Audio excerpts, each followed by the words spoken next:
বড় পীর আব্দুল কাদের জিলানী রহমাতুল্লাহ আলাইহির সময় এক চোর দেখা যায় 20 বছর ধরে চুরি করেছে। কয় বছর ধরে? 20 বছর ধরে চুরি করেছে। সে কোনোদিনও ধরা পড়ে নাই। সে বলতেছে অনেক জায়গায় চুরি করলাম, কোনোদিন ধরা পড়লাম না। যে বড় পীর আব্দুল কাদের জিলানী, তাকে মানুষ পীর বলে। আমি যদি এই তার ঘরে চুরি করতে যাব, চুরি করতে যায় যদি আমি ধরা পড়ে যাই, তাহলে মনে করবো আসলেই সে সত্যকারী আব্দুল কাদের জিলানী রহমাতুল্লাহ আলাইহি সত্যিকারী পীর মানুষ। আর যদি ধরা না পড়ি তাহলে তার সাথে বড় পীর আমি চোর। এই চোরটা বলতেছে, দেখেন, যখন ওই চোরটা বড় পীর আব্দুল কাদের জিলানী রহমাতুল্লাহ আলাইহির বাড়িতে যায়, যখন শীত কাটে, যখন চুরি করতেছে, চুরি করার পরে সোনা গহনা যেগুলো মাল সামানা ছিল সেই জিনিসগুলা সে বাঁধার পরে যখন দরজাটা খুলতে যাবে আর দরজাটা খোলে না। দেখেন আল্লাহ তাআলা কত বড় রহমত দান করছে। বড় পীর আব্দুল কাদের জিলানী রহমাতুল্লাহ আলাইহির বাড়িতে চোরটা চুরি করার পরে ওই মাল সামানা থুয়ে যখন দরজার খিলটা দেয়, অর্থাৎ খিলটা খুলে যায়, আর ওই মাল সামানাটা নিয়ে যখন দরজাটা খোলে, ওই সময় আর দরজাটা খোলে না। সকলে বলে সুবহানাল্লাহ।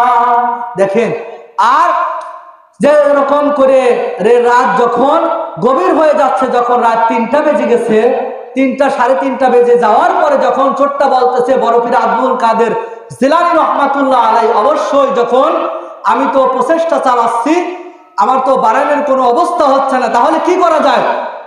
অবশ্যই বড় পীর আব্দুল কাদের জিলানী রহমাতুল্লাহ আলাইহি চুরি করতে তার বাড়িতে আসছি, অবশ্যই তিনি তাহাজ্জুদের নামাজ পড়বে। তাহাজ্জুদের নামাজের সময় তখন ওযু করার সময় অবশ্যই বাইরে যাবে, আর সেই সময় আমি তার পিছে পিছে যায় পালাবো। আর সেই সময় পালানোর ব্যবস্থা করতেছে। বড় পীর আব্দুল কাদের জিলানী রহমাতুল্লাহ আলাইহির চুরির ব্যাপারে সর্বপ্রথম কে জানিয়ে দিয়েছে একটু বলেন? আমার আল্লাহ তাআলা। কে জানিয়ে দিয়েছে? আমার আল্লাহ তাআলা আগের থেকে জানিয়ে দিয়েছে।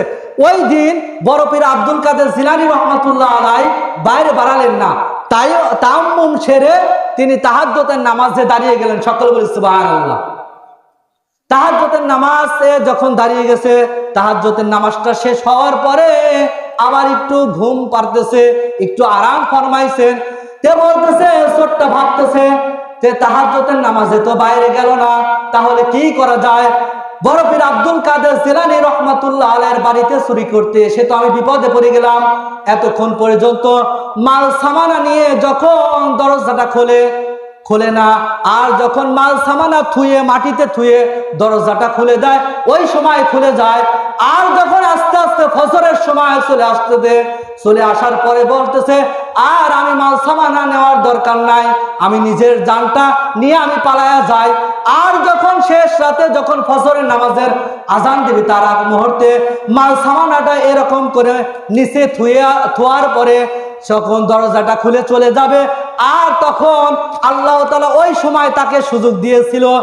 আর এই সময় মাল সামানা থুয়ে দেওয়ার পরে যখন দরজাটা খুলতেছে, আর এখনো সেই দরজাটা খুলতেছে না। সকলে বলি সুবহানাল্লাহ। আল্লাহ তাআলা ওই সময় ওই চোরটা সুযোগ দিয়েছিল, আর এখন আর ওই সুযোগটা মাল সামানা দিয়ে থুয়ে দিয়েছে, তারপরেও আর দরজাটা খুলতেছে না। কারণ আল্লাহ তাআলা ওই সময় সুযোগ দিয়েছিলেন, সুযোগকে কাজে লাগায় নাই। আমাদের মুসলমান যখন আমাদের 15 থেকে 45 যুবককাল, এই সময়ের কোন মুমিন মুসলমান যদি আল্লাহ তাআলার দরবারে জবাবদিহি করতে পারে, আল্লাহ তাআলা বাকি জীবন হর গুনাহ আল্লাহ তাআলা মাফ করে দিবে। সকলে বলি সুবহানাল্লাহ।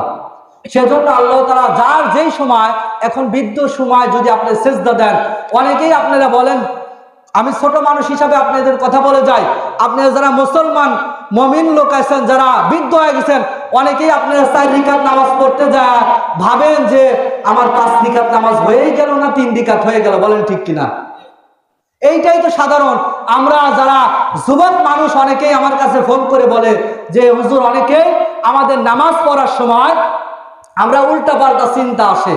তাদেরকে উদ্দেশ্য করে বলবো, আপনাদের শুধু আমলের কথা না, আমি যে আলোচনা করে যাব তার সাথে সাথে যে আলোচনার সাথে সাথে আপনাদের যে কিছু আমলের কথা বলে যাব, যেই আমলের কথা শুনলে যে আপনারা আমলটা কাছে লাগাবেন।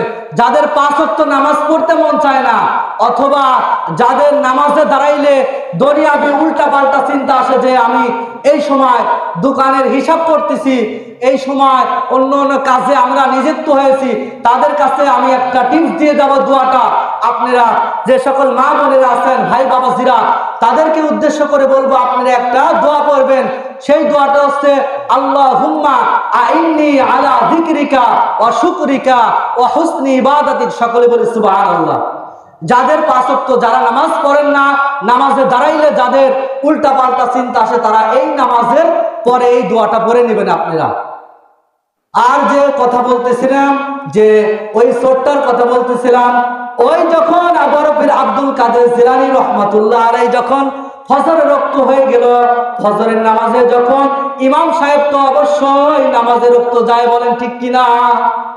যখন বরফির আব্দুল কাদের জিলানী রহমাতুল্লাহ আলাইহি যখন ফজরের নামাজটাও তায়াম্মুম সেরে ঘরে আদায় করে নিলে, সকলে বলি সুবহানাল্লাহ।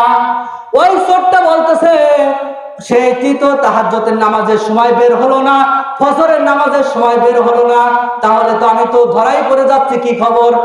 যখন নামাজ শেষ হওয়ার পরে মুসল্লি একরাম, তখন তো বরফির আব্দুল কাদের জিলানী রহমাতুল্লাহ আলাইহি বাড়ি পড়ে এসে গেল। অবশ্যই 5 ওয়াক্ত নামাজ জামাতের সাথে ইমাম সাহেব পড়ায়, আজকে নামাজে জামাতের সাথে তাকে পাওয়া গেল না, অবশ্যই তার কোনো না কোনো সমস্যা হয়েছে।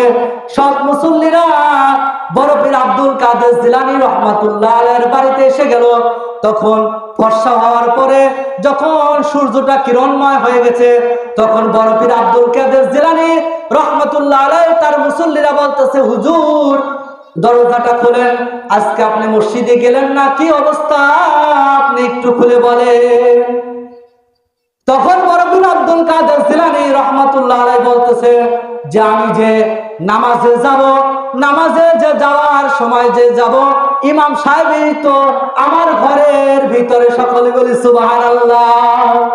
তখনই চোরটা আর দাঁড়ায় থাকলো না, চকির নিচে আর থাকতে পারলো না, বলতেছে আমি ধরাই পড়ে গেলাম। আসার পরে চকির নিচে বের হওয়ার পরে বলতেছে, হুজুর 20 বছর ধরে চুরি করতাম, কোনোদিন আমি চোর হয় মানুষের বাড়ি ধরা পড়ি নাই চুরি করতে যায়। আমি নিয়ত করেছিলাম যে আমি আজকে বরফির আব্দুল কাদের জিলানী রহমাতুল্লাহ আলাইহির বাড়িতে চুরি করতে যাব, অবশ্যই আপনার বাড়িতে এসে চুরি করতে যায়, আমি ধরা পড়ে গেলাম। আমি আল্লাহ তাআলাকে সাক্ষী করে আমি আপনার হাতে হাত রেখে আমি মুসলমান হয়ে গেলাম, সকলে বলি সুবহানাল্লাহ।